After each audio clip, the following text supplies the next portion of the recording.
Je lis du livre de Job, chapitre 22, versets 1 à 7, ce qui suit. Eliphaz de Théman prit la parole et dit: Un homme peut-il être utile à Dieu? Non. Le sage n'est utile qu'à lui-même. Si tu es juste, est-ce à l'avantage du Tout-Puissant? Si tu es intègre dans tes voies, qui gagne-t-il? Est-ce par crainte de toi qu'il te châtie, qu'il entre en jugement avec toi? Ta méchanceté n'est-elle pas grande? Tes iniquités ne sont-elles pas infinies?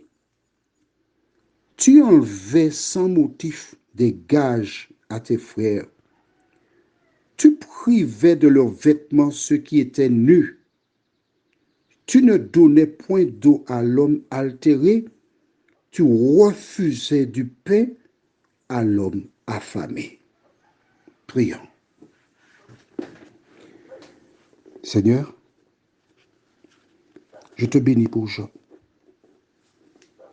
parce que son attitude a été et est encore pour moi matière à réflexion. Pendant que nous découvrons ces versets, que ton esprit nous aide à saisir la portée et mettre en pratique ta parole. Nous t'en prions au nom de Jésus. Amen. Le diable n'abandonne jamais. Voici Job qui a donné sa position, qui est formelle, qui a dit: je crois en Dieu, je sais que mon Rédempteur est vivant, je le verrai, il me sera favorable. En clair, il dit à ses auditeurs: ma vie est claire devant Dieu. Ma vie est une lettre ouverte. Dans mes actes, mes propos, je ne me suis pas détourné du chemin du salut. Pendant qu'il s'exprime, les autres n'écoutent pas, n'analysent pas. Ils préparent tout simplement leurs prochaines attaques. J'ai expliqué il y a quelques jours le fonctionnement des enfants à l'école lorsqu'ils veulent se battre. Ils mettent la pierre devant les deux antagonistes pour provoquer. Et voici ces trois hommes qui sont venus chez Job. Il ne les a pas invités. Par courtoisie, il a accepté d'échanger avec eux. Et ces hommes viennent chez lui poser des questions, affirmer qu'il faisait quoi? Au verset 5, ta méchanceté n'est-elle pas grande? Tes iniquités ne sont-elles pas infinies? Qu'est-ce qu'une iniquité? 1 Jean 5, verset 17 déclare: toute iniquité est un péché.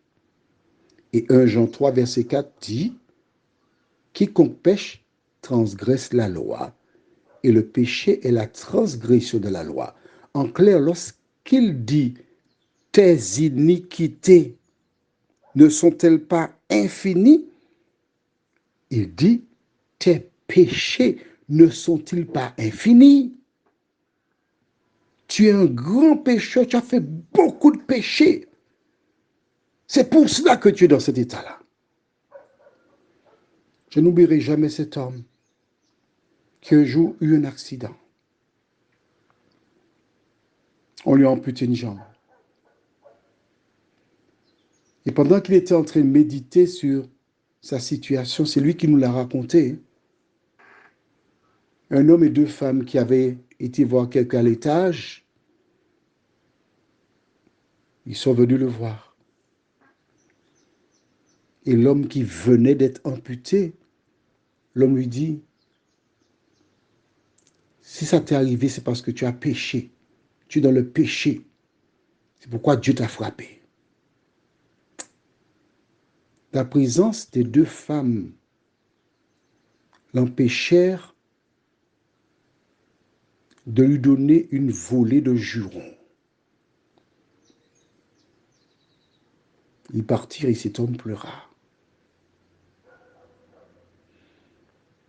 La semaine suivante, il voit les deux dames.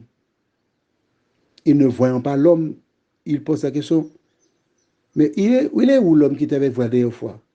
Justement, répondirent-elles, on l'a opéré. Ah bon? Qu'est-ce qui s'est passé? On lui a coupé une jambe. L'homme n'a jamais oublié l'histoire. Des décennies plus tard, il nous l'a raconté. Et il a été tenté de poser la question aux dames, mais quel péché qu'il avait fait pour être amputé, lui aussi? De quel droit peux-tu aller chez quelqu'un pour lui dire que c'est à cause de ses péchés qu'il rencontre des difficultés? Je bénis Dieu que personne n'est revenu chez moi parce que je n'ai pas l'impression que cette personne aurait passé un quart d'heure. Mais je remercie Dieu pour l'histoire de Job qui m'apprend comment ne pas tomber dans la provocation des agents de Lucifer. Parce que ces hommes étaient des agents du diable.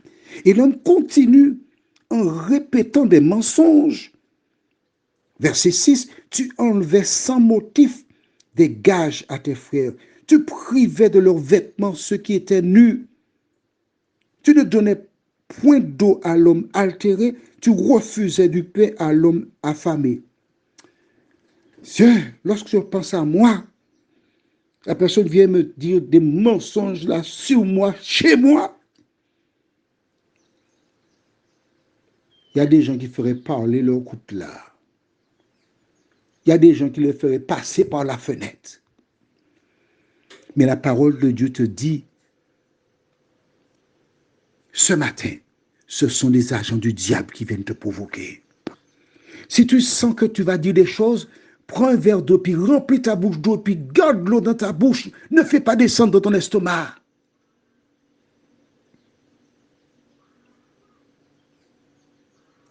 Parce que ça, c'est l'une des méthodes de Lucifer pour nous pousser hors de nous. Rappelle-toi pour Jésus. Pilate dit qu'il est juste. Pourtant, il envoie pour qu'il soit fouetté. Imagine chaque coup de fouet que Jésus reçoit. C'est une provocation pour qu'il terrasse ses soldats. La couronne d'épines, c'est une provocation. Et les dernières heures de Jésus sont des provocations qui se sont succédées ainsi. Fuis la provocation. Comme dit Salomon, il vaut mieux habiter à l'angle d'un toit que de vivre avec une femme querelleuse dans une maison. Fuis s'il le faut. Fuis la provocation. Prions. Seigneur, que de fois des hommes, des femmes tiennent des propos mensongers, cherchent à nous nuire. Nous voulons bien faire, nous voulons nous justifier et nous faisons plus de bêtises qu'autre chose. Donne-nous de garder à l'esprit cette belle parole que Moïse énonça dans Exode 14, verset 13. Quand les Égyptiens s'apprêtaient à venir récupérer les enfants d'Israël, il leur dit, ne craignez point, restez en place et regardez la délivrance que l'Éternel va vous accorder en ce jour, car les Égyptiens que vous voyez, vous ne les verrez plus jamais. N'ayez pas peur, numéro 1. 2, restez en place, ne faites rien. 3, regardez, sois un spectateur de la délivrance que l'Éternel va t'accorder.